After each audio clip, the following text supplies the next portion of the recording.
Vadnagar network news અસલ ગુજરાતી મિજાજ. ગાંધીનગરમાં ભાજપ કાર્યકર્તાઓની રજૂઆત તંત્ર ન સાંભળતું હોવાનો કિસ્સો સામે આવ્યો છે.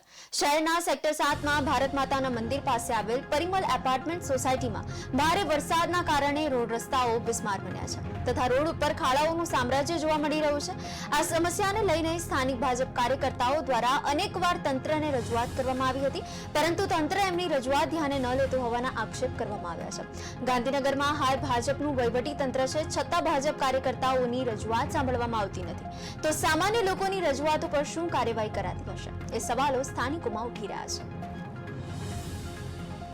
મારું નામ દીપાલી વૈદ.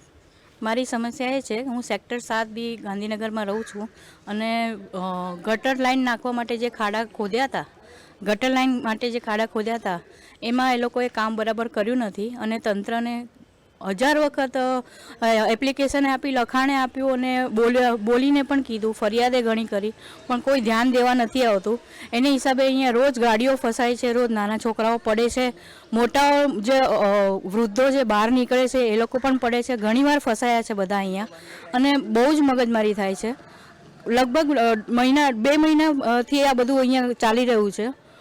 મારા હસબન્ડ જે છે, અમે લોકો અને મારા હસબન્ડ બધાએ જે ફરિયાદ કરી છે એ કોઈ ધ્યાન નથી દેતું અને ના છૂટકે પછી આગળ પગલું ભરવા અમે કીધું હતું, પણ કોઈ હજી સુધી એ બાબતે કોઈ ધ્યાન નથી દીધું. અમે ખાસું 4-5 વખત કીધું છે પણ કોઈ સાંભળતું નથી. જો આ ખાડા કેટલા પડ્યા છે, છોકરા પડી જાય છે, સાધનવાળા કૂદીને એકદમ આમ પલટી ખાઈ જાય છે, તો એના માટે કોઈ કશું કરતું નથી.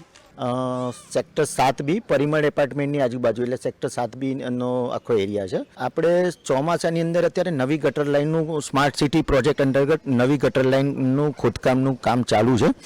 આ ગટર લાઇન ચોમાસાની અંદર એક તો કામ ચાલુ છે એનું, અને યોગ્ય પુરાણ નથી થતું, અને પુરાણ કર્યા પછી પાણીનું સીવેજ કરવું જોઈએ, એ સીવેજ બી નથી થતું, અને એની હિસાબે ચોમાસાની અંદર જે પાણી વરસાદ જાય છે એની હિસાબે રોડ ઉપર ભૂવા પડી જાય છે, અને એના ઉપર જે આ વેટ મિક્સ નાખીને બી પુરાણ કરવું છે, પ્રોપર કામ થતું નથી. આપનું નામ? હા, પિયુષ એસ શાહ. હું પરિમલ એપાર્ટમેન્ટમાં જ રહું છું.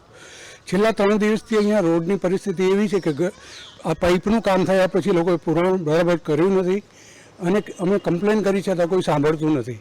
અહીંયા ઇમરજન્સી વાહન પણ જો કદાચ આવવાનું થાય તો આવી શકે એમ નથી, એટલે આ સત્વરે આ રિપેરિંગ થાય એ ઘણું જરૂરી છે.